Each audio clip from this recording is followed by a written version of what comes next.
What's going on, guys? Average Player here with the deck profile that we all have been waiting for, Phantom Knights. I know I haven't made it yet, and I was supposed to make it when I came back from New York City. Ended up making it, losing my audio file. Not really losing my audio file, but I didn't have any audio. And it was also like 2 o'clock in the morning when I did it here. It's also like 3:45 right now. But I was supposed to do it then, didn't, and then I got slammed with like 40 hours of work in like 4 days. So that was awesome. But we have the deck profile now. I made it to locals with it. I didn't play so hot. I misplayed a lot. Um, so it's not the natural deck profile that I promised you guys that I'd have for you when I came back from New York City. So a little things have changed, not that much of what it was generally going to be like, and I did not end up doing the Infernoble Knight route. So it's basically just PK Fire with traps. That's basically the deck. So before we get into it, my Dino deck profile from after the ban list ended up blowing the fuck up. I think it has like 2.1, 2.2k views right now.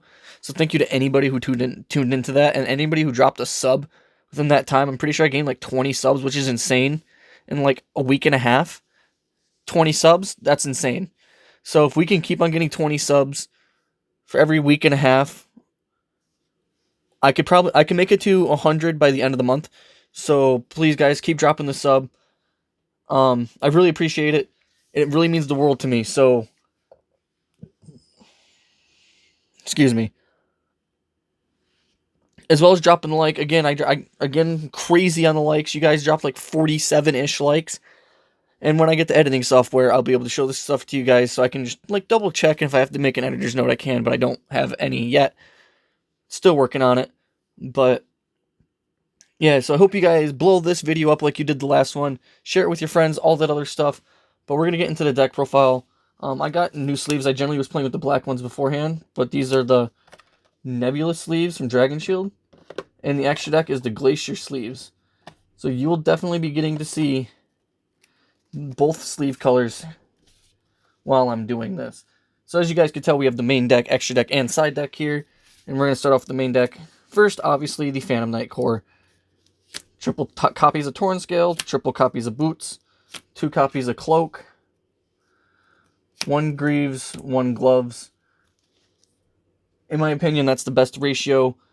The 3 ofs you want to see, the 2 ofs you really don't want to see that much of at the same time, and the 1 ofs you really don't want to see, you want to send them to your deck. So if you open more than one of these guys, you're good. If you open more than one of these guys, you're good. If you open more than one of these guys, not good. And if you open a mixture combination of like these guys, you're just not really set in the right direction. But Phantom Knights, not really that hard for the core themselves. If anything, it's like really self-explanatory. The decks basically just get 2 level 3 monsters on the field in your set. For your warrior extenders, we have 2 Kagemuchi Knight and Junk Forward. I understand Junk Forward isn't really an extender, it is a starter. Because you have to control no monsters to special summon it, but that's a free level 3. Which also helps you, like if you open Junk Forward and you open like Psychic Wielder or something like that, special, and now you're doing your plays. Because Wielder can special summon itself if you have a level 3. Now you're making Cherubini, you're doing all your plays on a normal summon. If you get nibbed, and you somehow still have your normal summon in your hand, you can normal summon, like say you normal summon Tour Guide or whatever, activate effects special from grave, or special from deck. Even if you link those off for an IP Masquerena, you can still special summon one from the graveyard. So if you ultimately need to, you can end up making like Nightmare Griffin or Nightmare Unicorn on your opponent's turn like that. So that's really good. That's why I play Junk Forward, but you only play it at 1 because you don't want to see more than 1. Even if it's technically still normal summon, it's just not as good.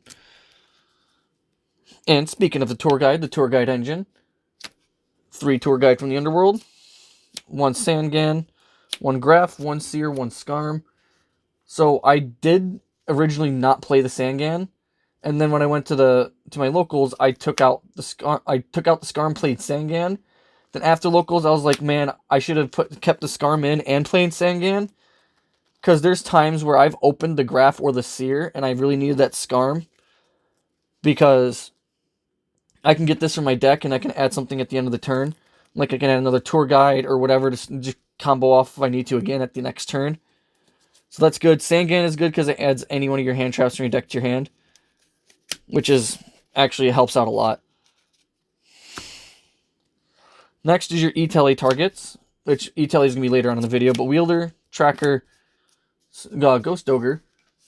So, self-explanatory. Ghost Ogre, you only play it at 1. You could play it at 3 if you really wanted to, so you can actually draw it as a hand trap, but it's better to have as an E-Tele target, because if you see E-Tele, you basically get this thing on the field, and it contributes itself on the field to activate its effect. Not many people know that.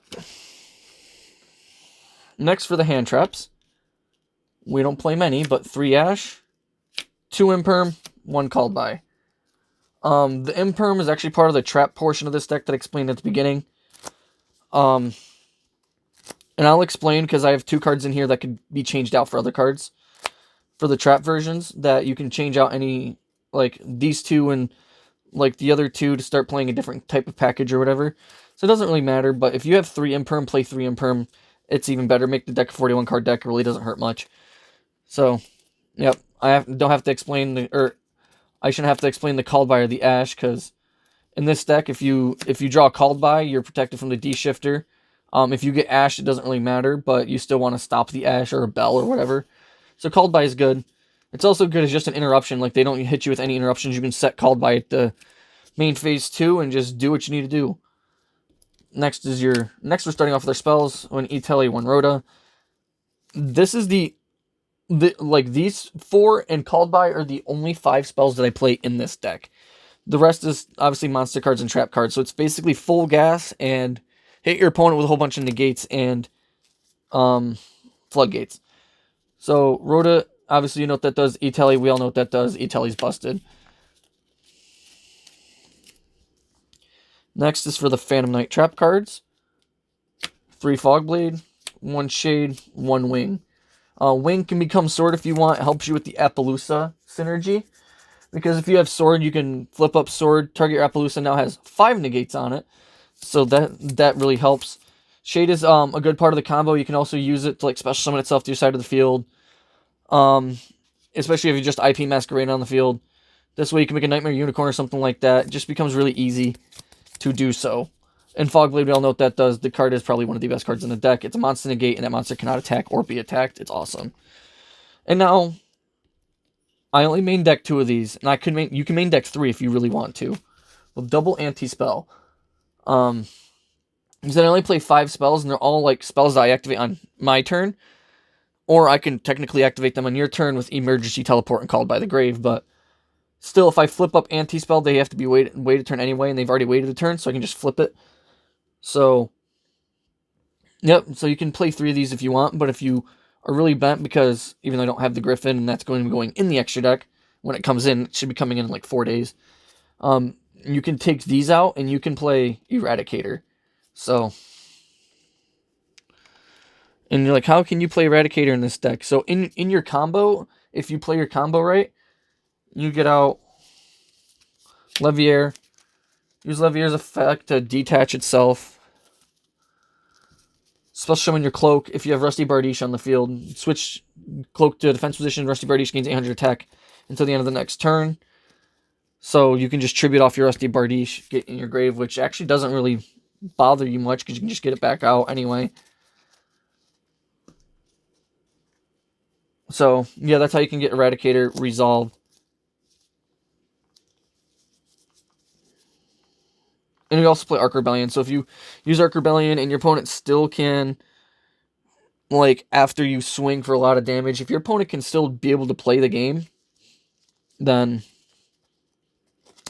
you can tribute it off and make sure they can't. So, okay. Enough rambling about the Eradicator, but you can play Eradicator in this deck. It's actually preferred. I would actually prefer if you played Eradicator over Anti-Spell. I just don't have Eradicators. I'm trying to get some. My buddies have some, trying to get them off of them, but yeah, they're not really listening to me. But here's my extra deck sleeves. They're the blue ones, the Glacier, and in the inside it's black. So I thought, you know, it has the black on the inside. Kind of play homage to my last sleeves if you guys watch my old Phantom Knight deck profile, which is just black sleeves. So 1 Chiru, 1 IP, 1 Unicorn, 1 Bardiche, 1 App. And then for this, we're just going to say that is your Nightmare Unicorn. I got one to borrow at the tournament. Obviously, I don't do deck profiles there, but I had one to borrow at the tournament. I just don't have one yet. No, that's it for your Link monsters. They're all self-explanatory. Just like your Xyz, they're self-explanatory. 2 Breaksword, 1 Levier, 1 Dante, 1 Raiders Knight, 1 Arc Rebellion. There's a lot of Xyz here. 1 Utopic Future, 1 Draco Future, and Zeus. So, Zeus, it's not really played much anymore, but just because it's not played much anymore doesn't mean it's still not a good card. It's still a good card. Most people don't realize about Dante's Descents for Cost like Cherubini does. Other than that, this is all self-explanatory. Use this to pop cards, and you can use it with Cherubini in tandem to pop 2 cards. Levier revives a banish. Dante's just Dante. He's amazing. Raiders Knight gets out your Arc Rebellion, and these 2 are there just in case you get 2 rank 3s on the field that aren't number monsters. And Zeus, I really never even go into this guy. I can take him out if I want to, and you could too, and play something else in your extra deck.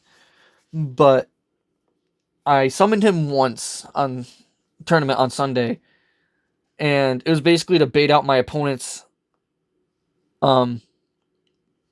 Mystic Mine to get it out of his hand, and then chain to the activation of Mystic Mine to do that so he can actually get negates off the field and monsters. So I can just blow up the Mystic Mine. That's basically what it was for. Because he ended his turn with no monsters, and I had no monsters. So, yeah. Because he ended up getting rid of my monster. Because he has a monster that could return itself or whatever. It wasn't DPE, but got rid of the Zeus. So Mystic Mine ended up just blowing itself up at the end of the turn. And so yeah, that's it for the extra deck. The side deck. And again, we're talking about the Mystic Mine, so let's get this hate out of the way. Triple copies of Cosmic Cyclone in the side deck. We hate Mystic Mine, even if it's under Beat Cop or Field Barrier. This gets past it because it banishes it instead of destroying it. So, gotta main deck the Cosmic. Gotta side deck the Cosmic. And my dinos, if you guys watched the old deck profile, the one before the ban list came out, I main decked the Cosmics. Alright, and now we play 3 trap cards. In our side deck, we play our 3rd anti-spell, which I said you can main deck this if you want. I actually thought about main decking this, and then putting in a 2nd Scythe in my, Lancia in my extra, side deck. And then 2 D-Barrier, because, you know, if you can't do it, they can't do it. So you can D-Barrier your opponent. Most of the time, it's going to be tiers, so you're going to declare Fusion, and they're going to have a tougher time playing the game. I'm not saying they're not going to be able to play, they just be tougher because they can't Fusion Summon. Next, I actually side these in quite a bit. And it's generally I'm taking out, like, just the not so good Phantom Knight cards like, not Shade. I'm trying to remember his name. Don't use him that much. Stained Greaves.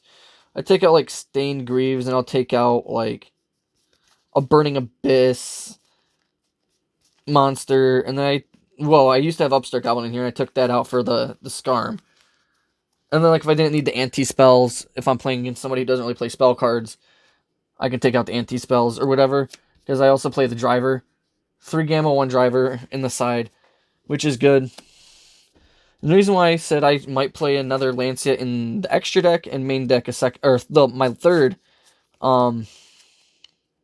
anti-spells, because we have the Nib Lancia. We could main deck 2 of these because getting hit with Dimension Shifter sucks, but this turns off the Dimension Shifter. And Cross Out Designator. And before you guys say anything, like, why would you Lancia just for a Dimension Shifter? Dimension Shifter turns off this deck completely. Like, you send your cards to Banish Zone instead of to the graveyard, even when you're detaching materials. So, you can't play the game. You can't even, like, send with Cherubini because it's not going to the graveyard. It's getting banished. You don't get anything. You can't really play. So, using this, because even though I understand you can't banish your cards, so you can get hindered a little bit, but if you play right, getting hit with a Lancia really doesn't affect you that much with Phantom Knights. So, anyway, play the Crossout Designator just in case, because it's generally 3 Crossout, 1 Nib. This is generally what I side in if I'm playing against somebody who's also playing combo. So even if I draw the nib, I have to cross out for the ash. I have cross out for like gamma or whatever. It really, or the imperm. It really doesn't matter what it's for. But like I said, I can draw the nib, which is, it's fine. If they're playing combo, hit them with the giant space rock and end their turn. So, and another thing, I could also take out Lancia. I do have another nib with me. Even if I didn't take out even if I kept in one Lancia and I main decked third anti-spell, I can put in a second nib.